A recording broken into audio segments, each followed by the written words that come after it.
We are Rogue Media Sports. Reese's peanut butter cups are the greatest, but let me play devil's advocate here. Let's see. So, no, that's a good thing. That's definitely not a problem. Reese's, you did it. You stumped this charming devil. With the Wells Fargo Active Cash Credit Card, you can earn unlimited 2% cash rewards on purchases you want and purchases you need. That means you earn on what you want, like trying out that new workout class, and 2% cash rewards on what you need, like a foam roller for your sore muscles. That's the beauty of the Active Cash Credit Card. It's ready when you are, with unlimited 2% cash rewards. The Wells Fargo Active Cash Credit Card. That's real life ready. Terms apply. Learn more at wellsfargo.com/activecash. It is Matt Mosley, and it is the Doomsday podcast. Ed Werder alongside as we get ready for Cowboys training camp. And today, of all days, it was Jerry Jones sitting down like he always does, state of the team address. And Ed, we'll call this an emergency podcast, but really, this is when we kick things off each year. I'm excited to do this, and we also excited to say you and I will be in Oxnard on about a 4 or 5 day run beginning right after that first preseason game. And I believe, and you had some input on this, I think this is going to be fun because I think in a lot of ways there's going to be a lot of hoopla at the beginning of training camp. But when we get there, I think we've arranged to kind of have everything to ourselves. And I think that's the way to go. Oh, is that what you were talking about when you publicized this as exclusive podcast access to the Cowboys at training camp? I just think it's kind of remarkable that we're not going to get there until after they play the first preseason game, and it sounds like we're still going to beat guys like David Irving by several weeks. I think that's encouraging in terms of how we've set up the schedule. Although in reports, and we'll get to that, David Irving reportedly could be in rehab right now. We'll have more on that. But Randy Gregory out. Yeah. Tag team thing. We'll get to that. The what do we call them? What's your favorite wrestling tag team ever? I was a Freebirds guy. Did you grow up watching wrestling? That might apply here. Yeah, I like Freebirds. Von Erichs is kind of from where we are in the Dallas-Fort Worth area. It is Doomsday, a podcast that has taken America by storm and considered mainly because of Ed's ability to get, occasionally I'll grab a guest as well, but we have the best guest. I believe we have the best analysis, and it is time to talk about Cowboys training camp as it gets going in Oxnard, California. Oxnard. Frito, our fearless producer, please play the damn music.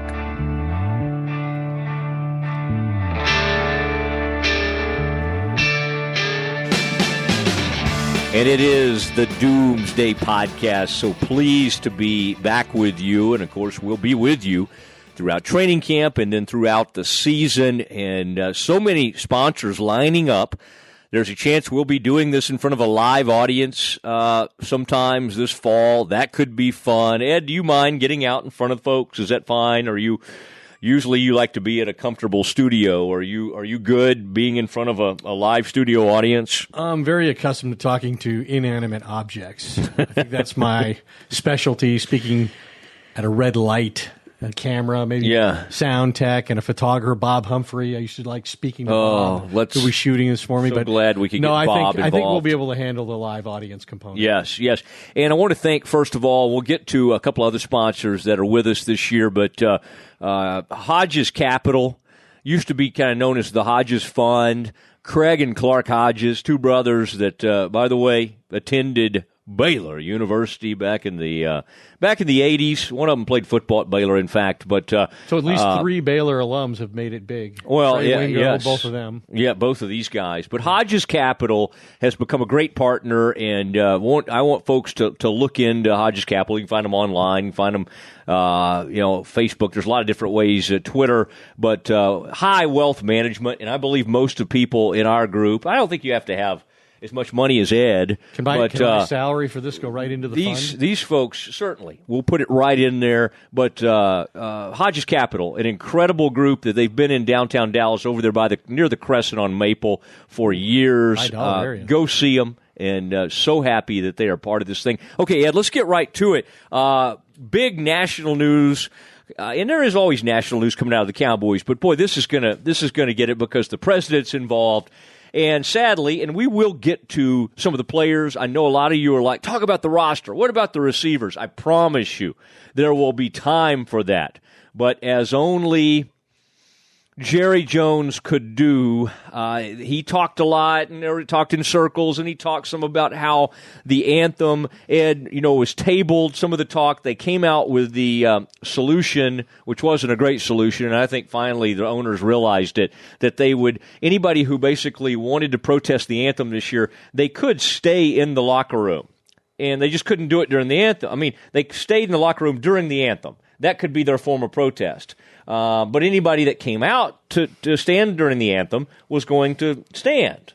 Okay, this is, and Ed, you know exactly what happened when that came about. That was, I think, the President of the United States, Donald Trump, who's been in the news. Well, the president's always in the news, but this president continues to be in the news for a lot of different reasons. The NFL. Correct. This is red meat for him. The NFL is his piñata. They come out, they make a deal, whatever they come up with, he's going to hit him over the head with it. Now, what was your take on that first thing they came up with that they've since tabled, and now they're trying to come up with another solution that maybe the players and the owners could all get on the same page? Well, that's the primary issue, is the poor relationship between DeMaurice Smith and the NFL Players Association and the NFL owners, and the fact that the NFL owners at their meeting in March implemented this new concept, which was a fallacy to begin with. I mean, if they thought that this was going to make the whole thing go away from a media point of view, they were sorely mistaken, because it was now going to give people, reporters are going to sit there and say, okay, who's not on the field? Who's in the locker room? And then after the game, they're going to go to them and try and find out why they were in the locker room instead of being on the field. So this was only going to draw more attention to something that the NFL was trying to make go completely away. And we all know that Jerry Jones has been probably more outspoken about this issue than almost any other owner in the NFL. In terms of issuing ultimatums to his players, as he did last year. Now, we all remember they went to the Cardinals' high-profile game, and Jerry had the players embrace one another, hold hands, pre-anthem, and then they stood and honored the anthem in the traditional way. And that's what Jerry is saying now is the only way. It's the Cowboy way, and I think that is going to create a lot of headlines nationally about Jerry Jones. So let's go right to it. And this was Jerry. He'd been asked several times. Then we got into some Papa John, and obviously Jerry has had a close relationship with Papa John himself, and we'll kind of clarify some of the things that happened there. But it came back around to talking about the anthem. And so it had all, for a while, I think Jerry had said, this is what we do, this is what we do. I don't think he was extremely clear on, once they came up with that, you can remain in the locker room until this moment. And here's what Jerry says in the context of what the NFL had come up with, that players can remain in the locker room during the protest. Our policy is that you stand at the anthem, toe on the line. So there it is, and Jerry obviously saying, and I think this is going to set the thing on fire again, Ed, and we talk about the beginning of training camp with the Cowboys, there's always some kind of controversy. It usually involves a player. We'll talk about one of those players coming up, but this is, and you remember, I think it was 2 years ago, I was there still on the radio at ESPN 103.3. It was, I believe, 2 years ago that Jerry had some interesting comments about a player who had been suspended, and that was Tom Brady. And Jerry was all in favor of it at that point. And then, of course, famously last year, Jerry had a player that became suspended. But here is Jerry saying, hey, and what's interesting is we all kind of thought Jerry probably had a say. He usually has a say in league things, although he and Goodell have been at loggerheads at times. You would think Jerry had a say, and okay, maybe we can let them stay in the locker room. And so in that context, Jerry is asked about it and basically says, no, we even with that, we expect them to be out there towing the line. And, of course, this is not only going to be a big story in Dallas, this is going to be every player as they enter camp will be now asked about what Jerry's saying he's doing with the Cowboys. Players are going to be asked about that right now starting today, and this puts Jerry at odds with the rest of league ownership and the league office, because while the players feel like the owners didn't involve them and implemented a unilateral policy that's unfair and didn't involve their input, Jerry's saying, I don't agree with what the owners decided, and I'm doing my own thing, and my own thing is the strictest thing in the NFL. Now, he didn't say what the punishment was this time, but we know last time he said if they don't stand and don't behave appropriately, then they won't play, that he'll take them off the field. We'll see if the right player ever stands up to Jerry, whether Jerry's willing to enforce that. But I have been told that when this whole thing happened in Arizona last year, that Jerry was truly passionate about this issue in a way that somebody would be motivated not just because his sponsors want him to do a certain thing, not just because NFL ratings among fans could be negatively affected, that Jerry personally feels very strongly that this is the right thing to do, and he wants his players to behave as he did when he was a player, not in the NFL. Yeah, and so this is going to be a big thing now on this Papa John stuff. Basically, Jerry, if you'll recall, when it all started to go downhill for Papa John, in the midst of all the kneeling controversy, he comes out, and I kind of thought at the time he was kowtowing to Jerry in a sense, almost maybe in a weird sort of way, trying to back Jerry up, and he came out and made some statement. The kneeling and this NFL anthem stuff, the controversy, is hurting our business. Now, he kind of got laughed out of the room on that. And so his status had already been hurt with Papa John's in kind of his standing. And, in fact, he'd already been removed from one aspect of his leadership there. And then, of course, recently it's come up that he had a conference call, used a horrible... You're talking about John Shatner. Yeah, the former Papa CEO. John himself. Yeah. That he used a racial slur, and so boom, they're just like locking him out. He can't come in the office now. There's a big battle on that front, and then so Jerry. Not only that, but several NFL teams and many professional sports organizations have divorced themselves from having anything to do with the Papa John's brand. Correct. They basically said, you're out of there. Now, what Jerry made clear today was they have a different relationship with Papa John's. In fact, they have an ownership agreement. Instead of, hey, they endorse our product or we endorse them. No, we own Papa John's. It's Papa Jerry's in Pizza, Texas. is what Basically, that's what he's saying. Papa Jerry's Pizza. And I think he should rebrand and make it Papa Jerry.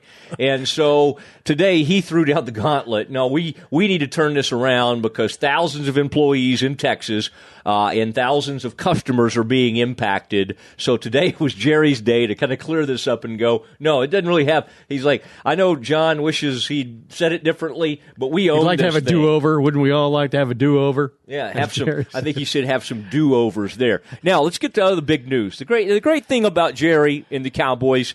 I mean, most of these camps open. It's like the Eagles will be asked, Super Bowl, defending the Super Bowl, but it'll be mainly about roster questions and who what do you think about this guy? What do you think about this? Can you defend the title? This is not the way with the Cowboys. It's generally about half the time, and I think that we saw that today. Of the 40 or so minutes that were dedicated to this, 20 minutes was with a couple of controversial players and one coming back, one not there, and then the anthem thing. I bet that was 20 to 25 minutes of this press conference. I bet there were only about 15 to 20 minutes that they were talking about maybe this roster or this coaching staff. And let's begin right there with some of the controversy. And David Irving, who has been a great player for the Cowboys at times, but also has had, we already knew he was going to be suspended for 4 games because of a violation of the substance abuse policy for the NFL. And it now turns out, according to some reports, it looks like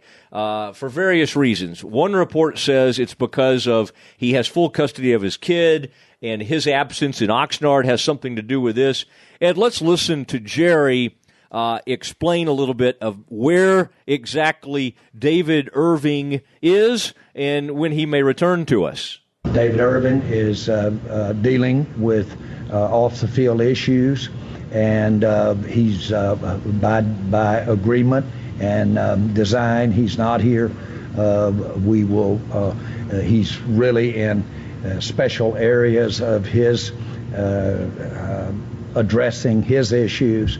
They will be ongoing. They are out here, as it turns out. They're here in California, but I don't expect to see him at camp. Okay, and Ed, basically, David Irving is not going to. He is in California. He's in the state, the same state where they're holding training camp, but will not be dropping by for training camp. And Jerry wouldn't even say for sure if he would be rejoining the team when they are back with the Cowboys in Frisco. So, what to make of this? This was someone that they'd hoped to get 12 games out of. Obviously, you can't trust this guy much.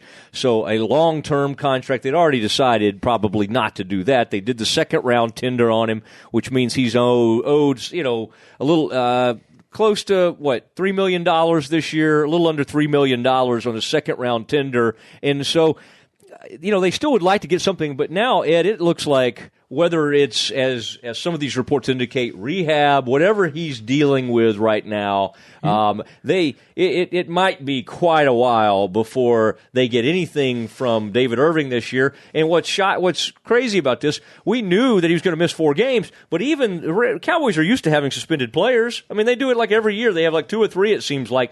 But those guys I believe are this generally is the fifth straight year they're going to begin the season with a defensive starter serving a suspension. One of the great streaks in the NFL. So you're hurting your team from the very beginning.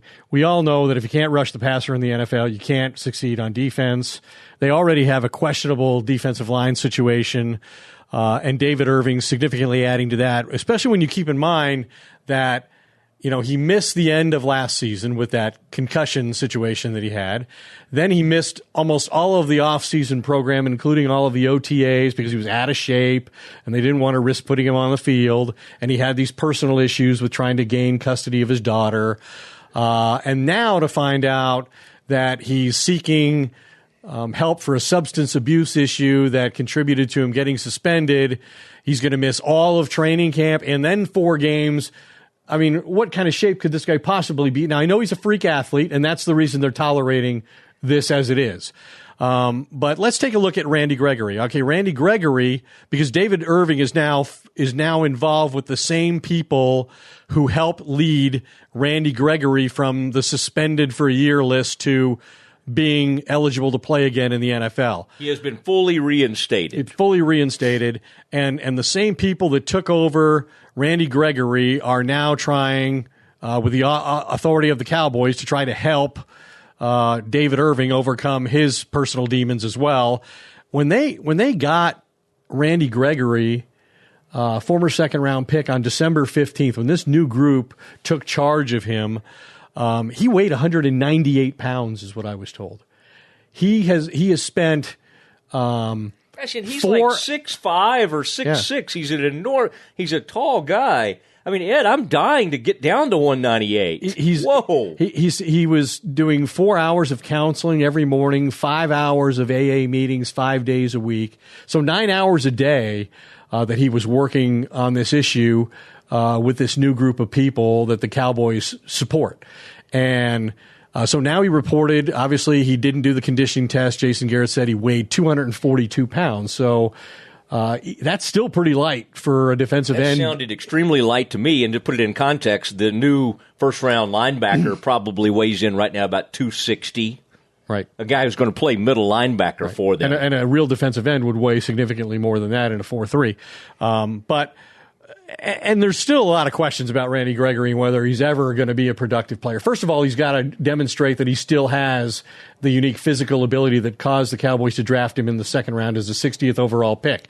Now, that becomes a little easier when David Irving's not there, right? Now they have a greater need. But there are people who were formerly involved with him in his Cowboys career, Randy Gregory's Cowboys career, who really question.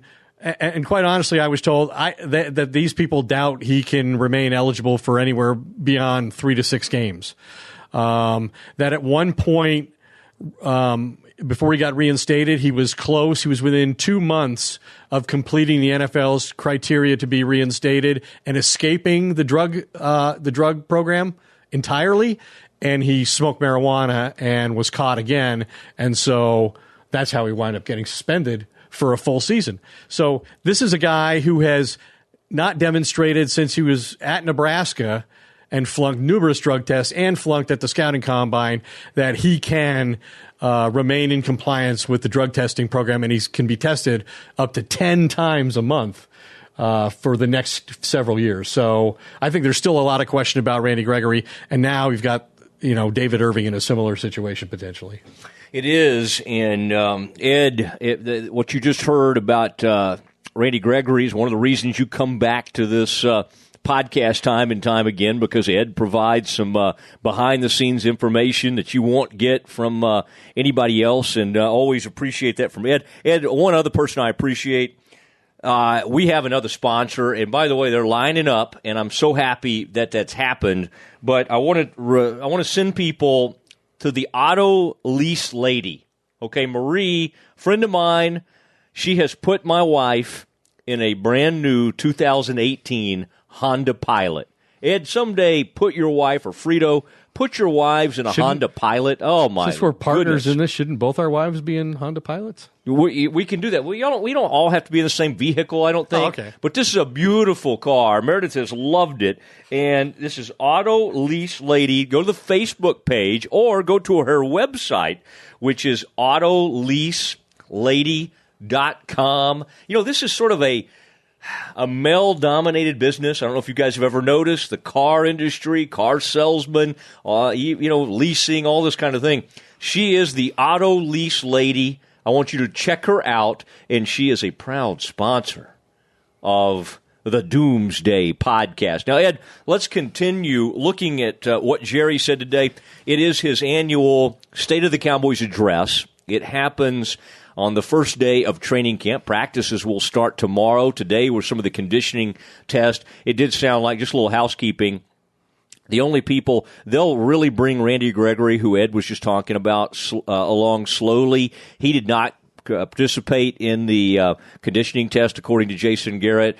And Malik Collins will probably begin on the PUP list this season, it looks like, and so he did not compete. Everybody else was able to participate and do the conditioning.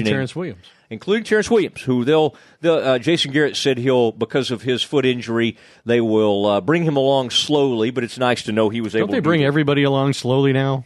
Seems like it. In the modern NFL, everybody's brought along slowly. I like the shout-out to Landry. 2 days every day. Yeah. I like Tom Landry.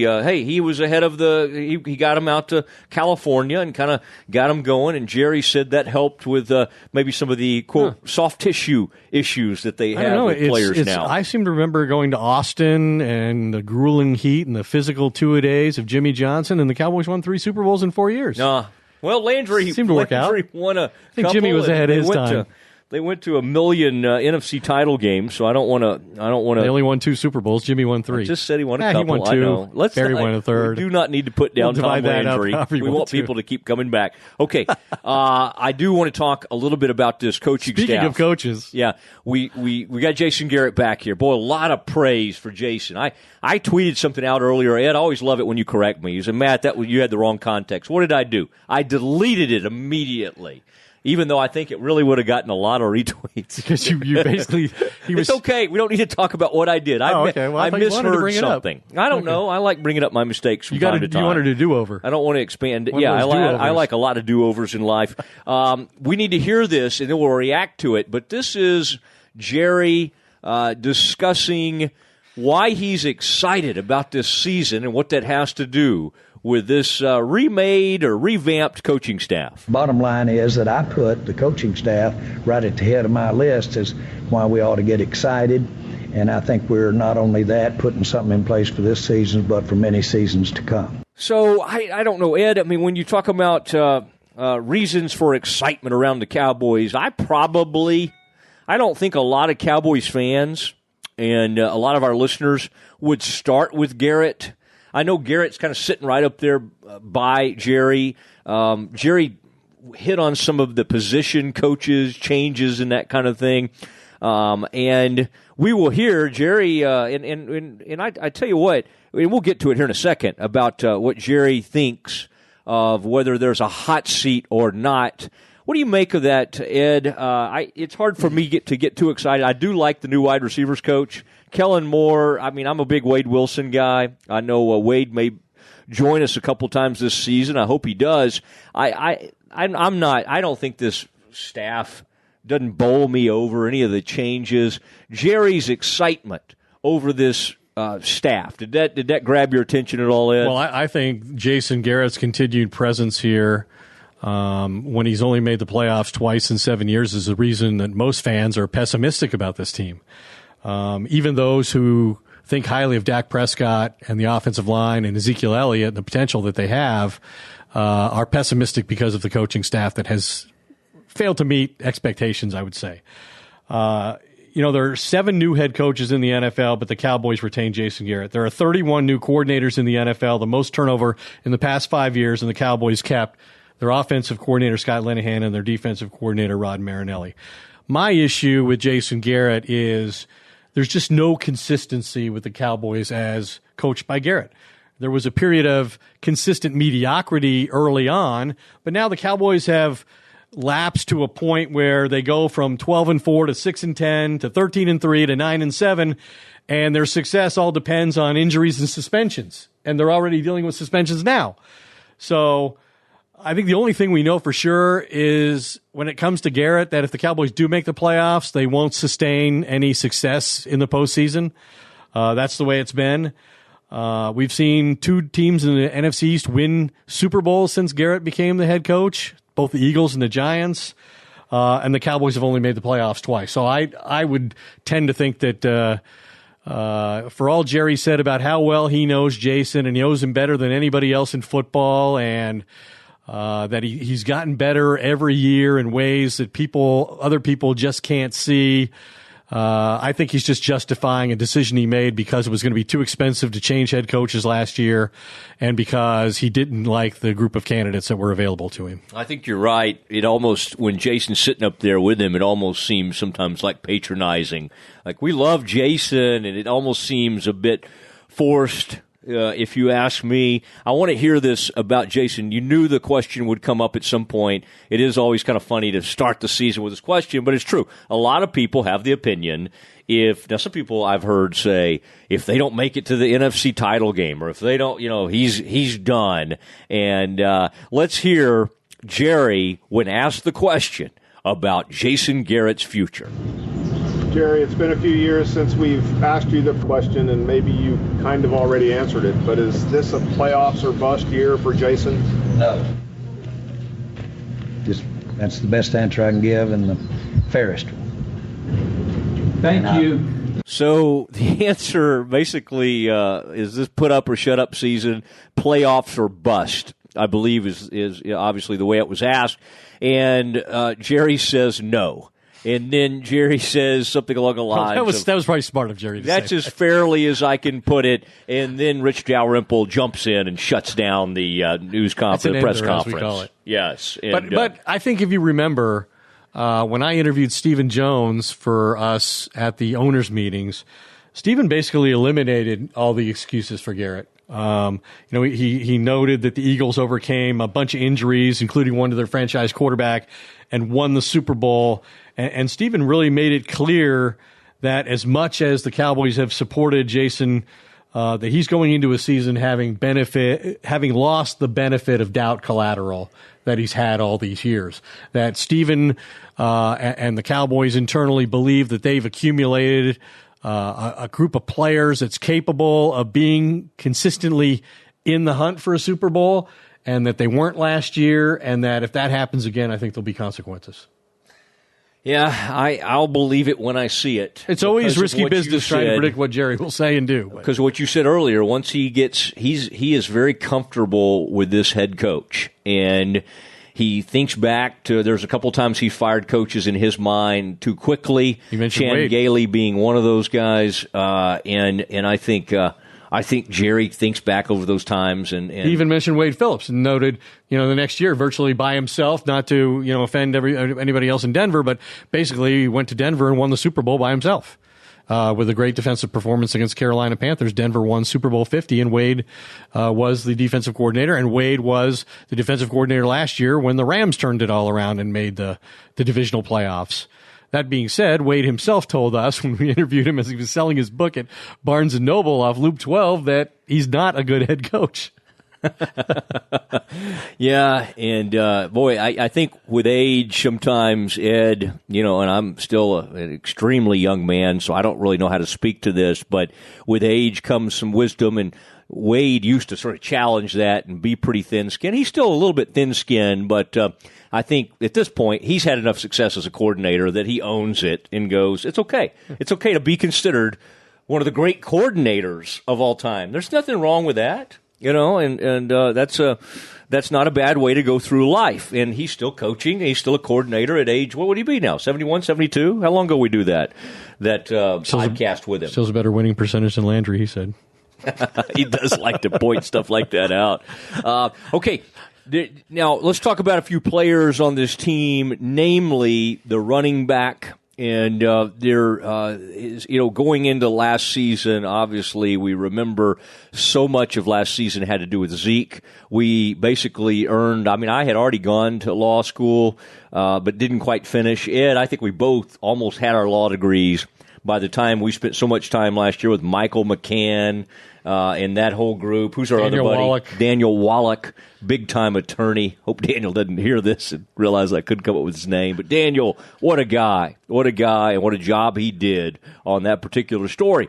But now Zeke has a chance to get back to maybe being one of the elite players. I did notice he did not make that team that ESPN, all their experts, they got all their folks together, and they named like the all 25 team, 25 and under, and Zeke was not named to that team at running back. And I think some people were upset about that. I saw Cowboys players, Kayvon Frazier and others. Oh my gosh. What is this? What is this list you've put together? Before, Ed, you sound off on Zeke and what they need from him, let's listen to Jerry. Stephen, I think it's Stephen who talks about. I want to hear from everybody but Jason. Well, and I think we've done a good job on that Stephen front. Because he talks about Zeke Elliott in the context of Todd Gurley's $45 million guaranteed contract for running backs earlier in the week, kind of sets a new agenda for the Cowboys if they have to when they get an opportunity to do a second contract for Zeke Elliott, should he merit that. I think everybody's understanding their value, and certainly will affect Zeke. I'm sure Zeke smiled big when he saw it, but I certainly put I wouldn't take Zeke for anybody. I wouldn't take anybody for Zeke. I just think we've got the best one in the league, and I think he's put his off-the-field issues behind him, and I expect him to do very special things. And just as I said with Dak, I hope we're looking at big numbers on both of them, because that'll mean they've had great years. And I would submit to you, if they both go out and have great years, that the Dallas Cowboys are going to have a great year too. So there is Stephen, and talking about his eyes getting big with about Zeke Elliott, seeing that contract, $45 million guaranteed, goes to Todd Gurley.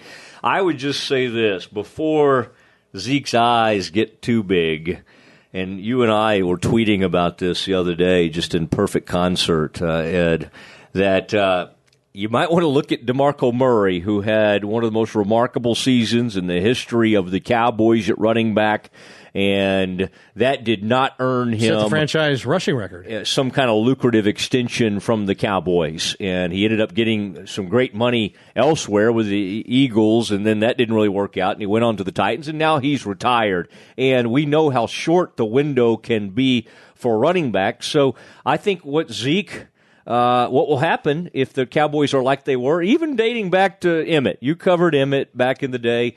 They ran him. And Jimmy's whole philosophy was, hey, I got a great running back. I'm probably only going to have him for 5 years, so I'm going to run him as hard as I can for 5 years, and then I'll get another one.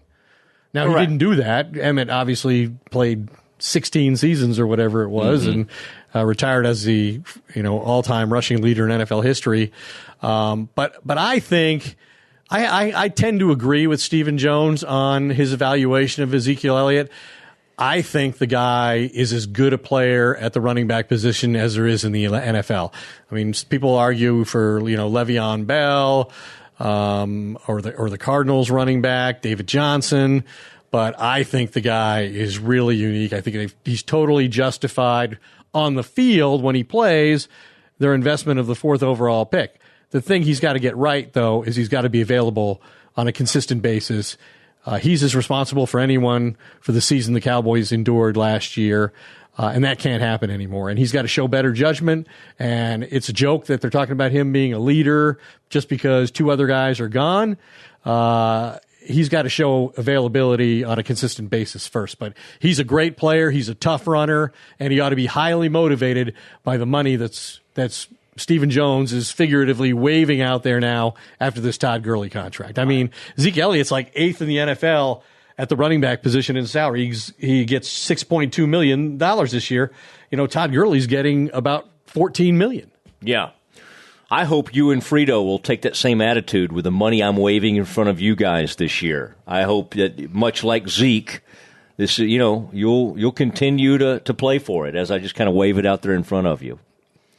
Not to mention some of these vehicles that I have great curiosity. Ooh, I do have about. some razors for you guys.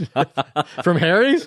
Former sponsor, Harry's? They're never former. They always really? come back. Oh, okay. No, Harry's, my goodness. Harry's will be back this year. Thanks to the auto lease lady. Boy, Marie, goodness gracious, does a great job there. We'll give you more information on her as we go throughout the season.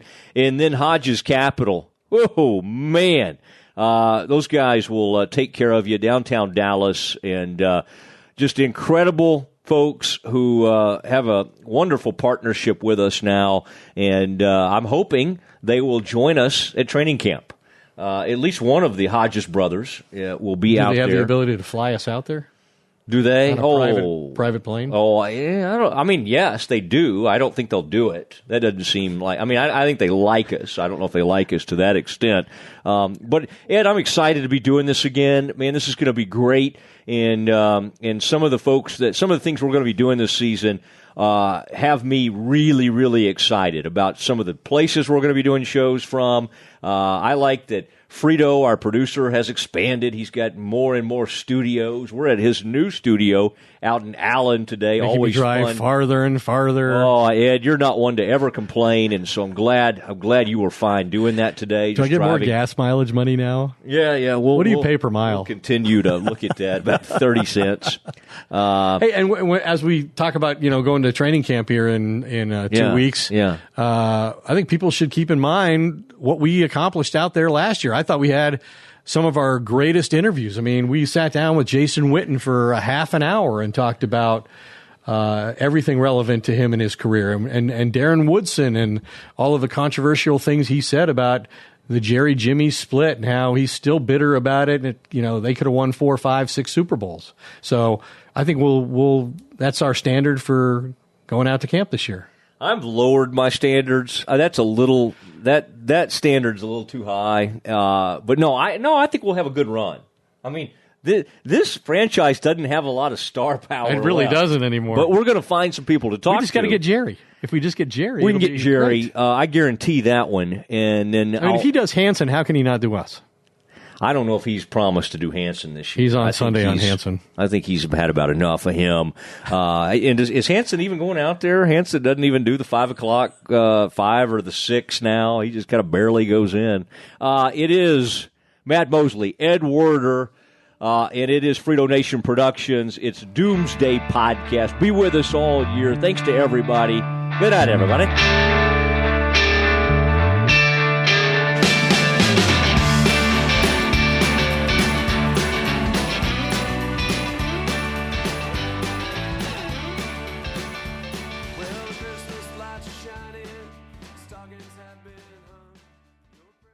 Hey, it's Mark Goodman. And I'm Alan Light. On today's podcast, Record Store Day founder Harry Colleton is joining us to discuss the April 20th RSD special releases. Plus, we'll talk live with our audience, the Sound Up Pod Squad, and find out who still listens to vinyl. And some updates from the Beatles universe. Oh, good. Sound Up with Mark Goodman and Alan Light, the only music podcast that matters. Get it on Pandora, Spotify, Apple Podcasts, or wherever you get your podcasts.